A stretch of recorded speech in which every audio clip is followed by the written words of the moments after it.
नचिकेता उपाख्यान के अंतर्गत कठोपनिषद में यमराज नचिकेता का जो संवाद है उसके विषय में चर्चा हो रही है।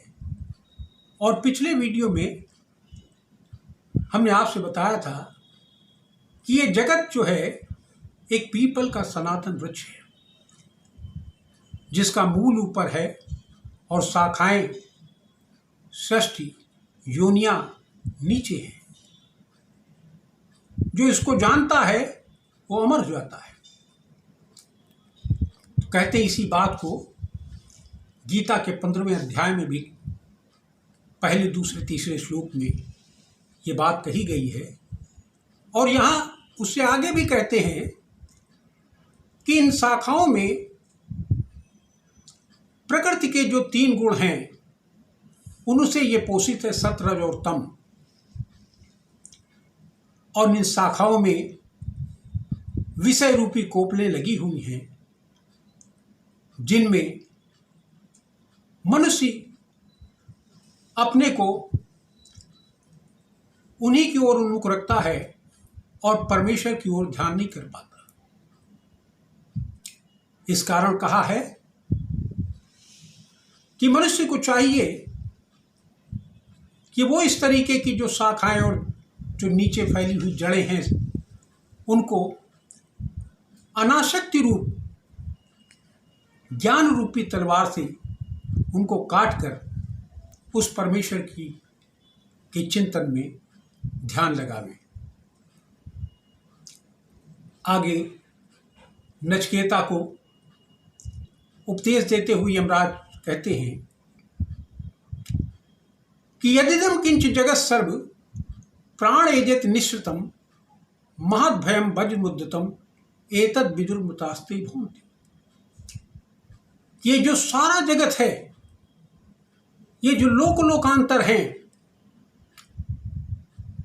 इसमें वायु ही एक ऐसा सूत्रात्मा है जिससे इस सारा जगत पिरोया हुआ है। सब प्राणी प्राणवायु ही ले रहे हैं और वो प्राणवायु जो है वो ब्रह्म की ओर अभिमुख है। उसका नियम, वो ईश्वर महा दयालु होते हुए भी वो महान भय भी है।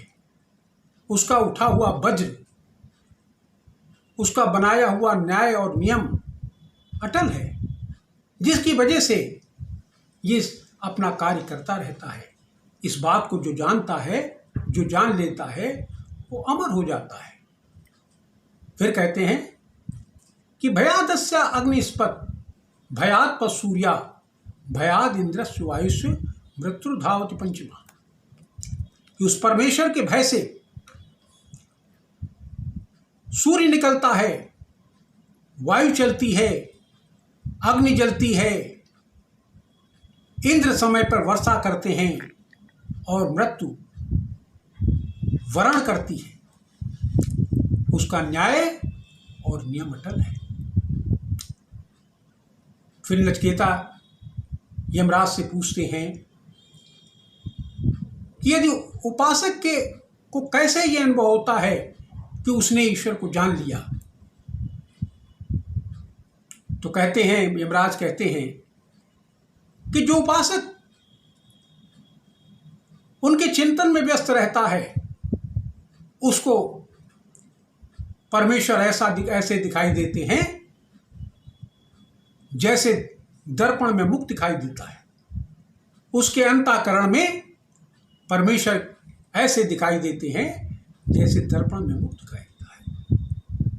उसको ऐसे दिखाई देते हैं जैसे स्वप्न में बहुत सी आकृतियां दिखाई देती हैं, ऐसे ही प्रजाओं में उसको परमेश्वर ही नजर आता है। ऐसे ही जैसे पानी में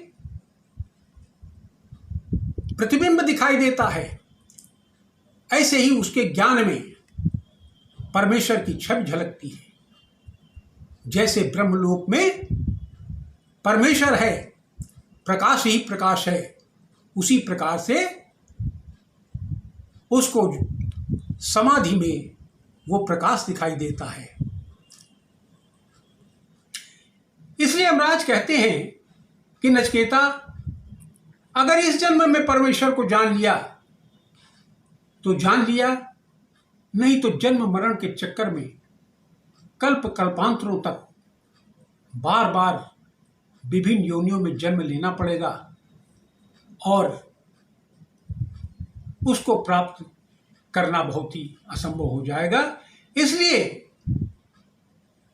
मनुष्य योनि में परमात्मा को जान लेना बहुत आवश्यक है।